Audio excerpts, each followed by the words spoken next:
यदि धृतराष्ट्र ने पांडवों को उनका अधिकार दे दिया होता, उनकी भूमि वापस कर दी होती, तो महाभारत होता। तो महाभारत की मूल वजह है सही सही बंटवारा ना होना।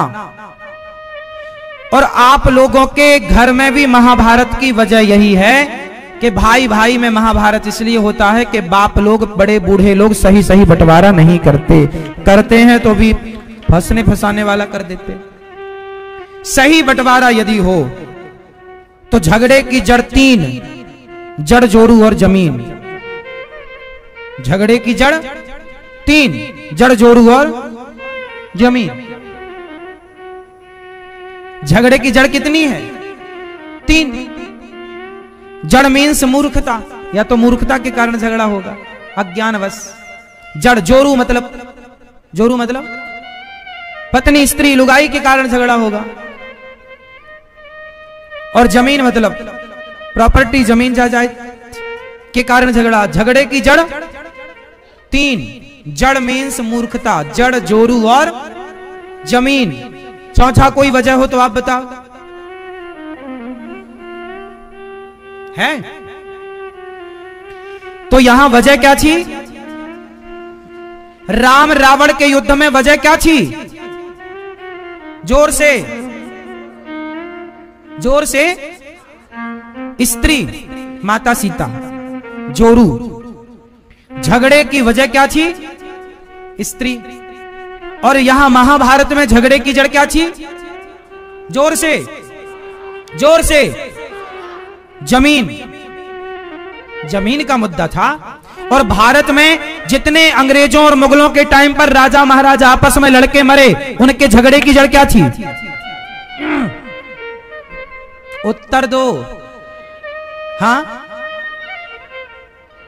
हमारे देश में जब अंग्रेज आए, मुगल आए, तो झगड़ा ना तो जोरू का था ना तो जमीन का था, झगड़ा था फर्स्ट वाले का, जड़। जड़ मीन्स मूर्खता। मूर्खता अंग्रेजों ने ऐसी की, अंग्रेजों ने आपकी मूर्खता का फायदा, आप लड़ गए, फूट डालो शासन करो का नारा दिया, आप उनकी बातों में आ गए, मूर्खतापूर्ण बातों में आ गए और बातों में आके झगड़ा कर गए। 700 साल तक देश गुलाम रहा।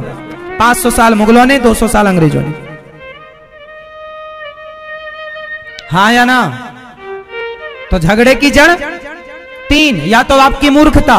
पत्नी और पति की लड़ाई होती है, इसमें क्या झगड़े की जड़ क्या है? पति पत्नी की लड़ाई की वजह क्या होती है? ना तो जमीन लड़ाई होती है ना तो जोरू लड़ाई की वजह होती, क्योंकि जोरू तो लड़ ही रही है। तो पति पत्नी के लड़ाई में, बाप बेटी की, भाई भाई की लड़ाई में तो जमीन मैटर हो सकता है, पर पति पत्नी की लड़ाई में क्या? मूर्खता। पति पत्नी की लड़ाई क्यों हुई? माना कि किसी के घर प्रॉपर्टी का विवाद हो, पत्नी मांग रही हो, तो वहां जमीन मायने कर लेगी, पर अधिकांश पति पत्नी के झगड़े क्यों होते हैं? मूर्खता। ये मूर्खता है, समझते नहीं, एक दूसरे को समझ नहीं पाते। तो झगड़े की जड़ 3, जड़ मतलब मूर्खता, जड़, जोरू। तो महाभारत क्यों हुआ? झगड़ा जमीन का था। यदि दे दिया होता तो आप जितने बूढ़े सुन रहे हैं, कान खोलकर सुनना, ठीक ठीक बंटवारा करके ही मरना बच्चों का। कहीं बिना बंटवारा किए मर गए तो तुम्हारे मरते ही महाभारत चालू हो जाएगा। नहीं किया हो तो कर दो, बाद में मत बोलना कि हमसे किसी ने कहा ही नहीं, हम कह तो रहे हैं।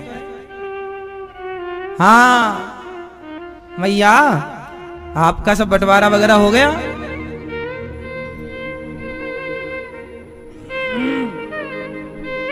दादाजी आप लोगों ने बंटवारा कर दिया? हाँ। कितने बेटे हैं? अब फिर बढ़िया, एक ही है, बंटवारे की झंझट ही नहीं। 2-3 वाले ध्यान रखें। आपके कितने हैं? हो गया बंटवारा? शादी हो गई दोनों की? तब करो। नहीं, अलग अलग है फिर भी कर दो, वरना तुम्हारे जाते ही फिर वो कहेंगे नहीं ये हमारा और ये हमारा। आपके रहते रहते सब करो। समझदार हो तो।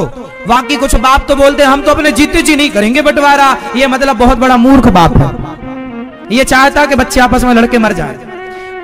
ये प्रकृति का नियम है, बच्चे आपस में अलग, देखो या तो लड़के अलग हो जाएं या तो प्रेम से अलग हो, तो ऐसा बंटवारा हो जाए कि वो रहें तो अलग अलग, कमाई अलग अलग करें, रहें भले एक साथ, चूल्हा भले एक हो, लेकिन फिर भी बट जाए, और उसके बाद ताकि वो तुम्हारे एक दूसरे के सुख दुख में खड़े हो सके। यदि लड़कर के बटे ना तो फिर एक दूसरे के काम ना आएंगे वो कभी। इसलिए उनको बता दो कि बेटा ये खेत तुम्हारा, ये घर तुम्हारा, ये बिजनेस तुम्हारा, ये तुम्हारा, अपना अपना संभालो, पर रहो साथ में, जब तक तुम्हारी बने साथ में रहो, बाकी बाद में कहीं विवाद की जड़। भगवान श्री कृष्ण गए थे शांति का प्रस्ताव लेकर, मैया जा रही हो मेरी मां, गुस्सा हो गई क्या? अच्छा बंटवारा करने चली मैया, जाऊं महाराज जल्दी कराऊं? हाँ मैया जाओ जल्दी करना, और जल्दी आना बंटवारा करके। मैया ओ मेरी मां देख भी नहीं रही है, टाटा तो कर लो, जल्दी आना। मैया देखो कितनी समझदार, तुरंत निकल जा रही हूं बंटवारा करूंगी। भगवान शांति दूत बनकर गए, देखो वो 3 महापुरुष भी चले बंटवारा करने। अभी करोगे? भगवान जब शांति दूत बनकर आए तो भगवान ने अर्जुन से क्या प्रस्ताव रखा? दिनकर की कविता सुनाता हूं, सुनिएगा। दिनकर अपनी कविता में लिखते हैं कि जब भगवान शांति दूत बनकर आए तो अर्जुन धृतराष्ट्र से क्या कहा? भरी सभा थी, पितामह गुरु द्रोणाचार्य, विदुर जी और वहां तमाम बुद्धिजीवी बैठे थे, कर्ण थे, शकुनी थे, सब उस सब बीच में भगवान ने प्रस्ताव रखा पांडवों का कि वर्षों तक वन में घूम घूम बाधा विघ्नों को चूम चूम, सहधूप घाम पानी पत्थर पांडव आए कुछ और निखर, सौभाग्य न सब दिन सोता है, देखें आगे क्या होता है। भगवान बोले मैत्री की राह बताने को, सबको सुमार्ग पर लाने को, दुर्योधन को समझाने को, भीषण विध्वंस बचाने को भगवान हस्तिनापुर आए और पांडवों का संदेशा लाए। भगवान बोले कि मैं न्याय मांगता हूं दुर्योधन, मैं पांडवों के पक्ष से शांति दूत बनकर आया हूं। शांति दूत मतलब महाभारत ना हो, इसका प्रस्ताव ना हो, सुलहता से बात सुलह हो जाए, प्यार मोहब्बत से बात समझ आ जाए, गले मिलकर रहो, झगड़ा लड़ाई में कुछ नहीं रखा। 2 न्याय भगवान बोले, दुर्योधन धृतराष्ट्र 2 न्याय, 2 न्याय किसको? पांडवों को। 2 न्याय, तुमने उनकी पत्नी की लाज लूटी, तुमने उनका हस्तना इंद्रप्रस्थ लूटा, 12 साल का वनवास भोग कर आए हैं, तुमने बोला आओगे तो वापस देंगे, आ गए अब 2 न्याय अगर तो बाधा दो, 2 न्याय अगर तो बाधा दो, पर इसमें भी यदि बाधा हो तो दे दो केवल 5 ग्राम, रखो अपनी धरती तमाम, हम वहीं खुशी से खाएंगे, परिजन पर असी न उठाएंगे, 5 गांव दे दो। पर दुर्योधन वह भी दे न सका, आशीष समाज का ले न सका, उल्टे हरि को बांधने चला, उल्टे हरि को बांधने चला, जो था असाध्य साधने चला। जब नाश मनुज पर छाता है पहले विवेक मर जाता है, जब नाश मनुज पर छाता है पहले विवेक, विनाश काले विपरीत बुद्धि, पहले विवेक मर जाता है। हरि ने भीषण हुंकार किया, अपना स्वरूप विस्तार किया, डगमग डगमग दिग्गज डोले, भगवान कुपित होकर बोले जंजीर बढ़ाकर साध मुझे, हाँ दुर्योधन बांध मुझे, तेरे में हिम्मत है तो मुझे बांध। यह देख गगन मुझ में लय है, यह देख पवन मुझ में लय है, मुझ में विलीन झंकार सकल मुझ में लय है, संसार सकल अमृतत्व फूलता है मुझ में, संसार झूलता है मुझ में। हे दुर्योधन तू मुझे बांधना चला, दृग हो तो दृश्य अकांड देख, मुझ में सारा ब्रह्मांड देख, चर अचर जीव जग अक्षर नश्वर मनुष्य सुरजाति अमर, सतकोटि सूर्य सतकोटि चंद्र सतकोटि सर सिंधु मद्र, तू मुझे बांधने चला है। सतकोटि विष्णु ब्रह्मा महेश, सतकोटि विष्णु जलपति धनेश, सतकोटि रुद्र सतकोटि काल, सतकोटि दंडधर लोकपाल, जंजीर बढ़ाकर साध इन्हें, हाँ दुर्योधन बांध मुझे, तुझ में हिम्मत है तो बांध। दुर्योधन बांधने चला, भगवान ने विराट विशाल स्वरूप प्रकट किया, दुर्योधन की सेना कांप गई, दुर्योधन कांप गया, भीष्म पितामह चरणों में गिर पड़े। तब बोला अच्छा प्रभु मान जाओ, मेरी माँ ने 56 भोग बनाए हैं, जरा खाओ। भगवान बोले तुमने हमारी बात नहीं मानी, तुमने हमारी बात का मान नहीं रखा, हम तुम्हारी बात का भी मान नहीं रखेंगे, तुम्हारे घर नहीं खाएंगे। तुम्हारे घर तब खाते, तुम हमारी बात मानते तो हम तुम्हारी बात मानते।